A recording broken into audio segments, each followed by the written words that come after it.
The last session, or class, the focus was on the role of hope on the spiritual path. And I was contrasting spiritual hope to egoic hope, a kind of more narrow, grasping kind of hope. And the mark of egoic hope is that we're wanting certain outcomes to come to pass in the future. So I hope I'll get a raise or win the Olympic gold or whatever it is. So there's a kind of narrowed hope. And with it, along with the grasping, there's a kind of a fear that it won't work out. And there's a real narrowed attention. It's like we miss the universe around us because we've got this idea of we want just something in particular. A favorite example has always been this story of an older woman who's kind of sitting on a bench, a park bench in Miami, and a very disheveled man in tattered clothing comes and sits down next to her. And so she asks, "So how are you?" And he said, "Well, actually, I'm just out of prison, 25 years. And she says, "Oh, what were you in for?" He said, "Murdering my wife." And she said, "Oh, so you're single."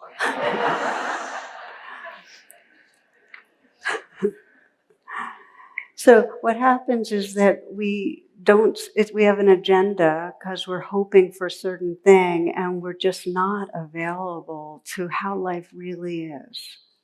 The hoping for a certain thing to happen a certain way actually makes it so we're not receptive and available and attuned to the whole mystery that's unfolding around us. And this happens even in spiritual realms when we have an idea of we're meditating and we have an idea of how we want our practice to be. And when it's not the way we have the idea, it's not crystal rainbows and lights and so on, if there's anxiety that arises or obsessive thoughts, we think, oh, this isn't supposed to be here. And rather than opening to what is and letting whatever's here be a portal, we're kind of searching for it to be different or grasping. And of course, it happens for many people when we have ideas of the future and how things are supposed to evolve, what kind of heaven realms we want to be able to transcend into either during our life or in the afterlife. And there's a story about two friends, Norman and Irv, who had a deep interest in the esoteric. And they had this sense or this belief that after they died, there was some way to keep in contact with those still in form. And so they made a deal that whoever was the first to die would get in touch and kind of describe how it was to live in the afterlife in more transcendent realms. So Irv dies first. And Norman doesn't hear from him for a year and just decides, okay, there's no afterlife. But one day he gets a call and it's Irv. And he goes, oh, so there is an afterlife. Wow, because he's hearing this message, this voice in his mind. So he says, what's it like? And Norman asks him, this is Irv's response. He goes, well, I sleep very late. I have a big breakfast. Then I have lots of sex. Then I go back to sleep, but I get up for lunch, have a big lunch, more sex, take a nap, huge dinner, more sex, and it goes on and on.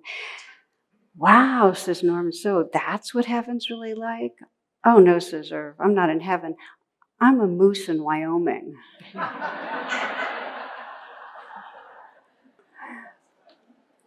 So we have ideas and they get in the way of our availability to really discover the reality of the moment. Any idea does. So spiritual hope, in contrast to these ideas about how it could or should be, it arises from a trust of consciousness, that love is here, consciousness is here, it's living through us, and it's timeless. It's not really a hope for something in the future, it's that hope and sense of openness to the unfolding of consciousness right here and now. It's described as an attitude of the soul, and I really like that expression, this spiritual hope. It's this wisdom that recognizes our potential to realize a fully awakened heart-mind. And that sense of our potential makes us available moment to moment to what's right here. Here's Hamid Ali, the way he describes it. He says, hope and he's talking about what he sometimes describes as holy hope, is a state of trust that everything will be okay. It's a feeling of optimism, an attitude of openness and true receptivity to what the unfolding of being presents to us. What makes it that everything will be okay? It's that the love and awareness that we belong to is living through us this very moment. That's what gives us the trust. So spiritual hope doesn't have to do with the future. When I look ahead, when I think of the future, a lot of the time I just get anxious. I just think of I have too much to do, and it just gets me tight. That's what comes up habitually when I think of the future. And that's not to say there aren't skillful ways you can think of the future that serve hope, but they have to point you back to the value of being present. Does that make sense?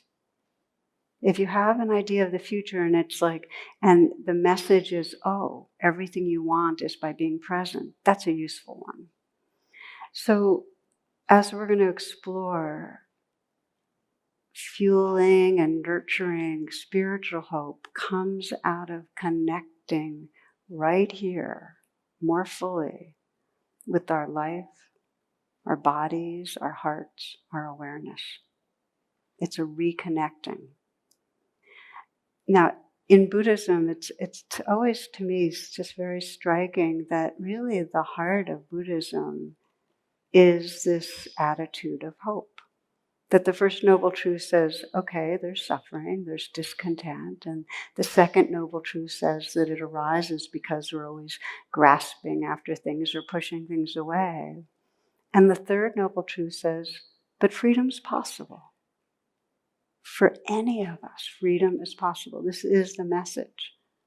And the example of the Buddha is just the only value of it is it's an example of a human being caught in grasping, caught in pushing things away, that was able to come home to a larger sense of being, to that awareness and love that's here. Freedom is possible. Fourth noble truth is the path to that freedom, how to manifest that potential.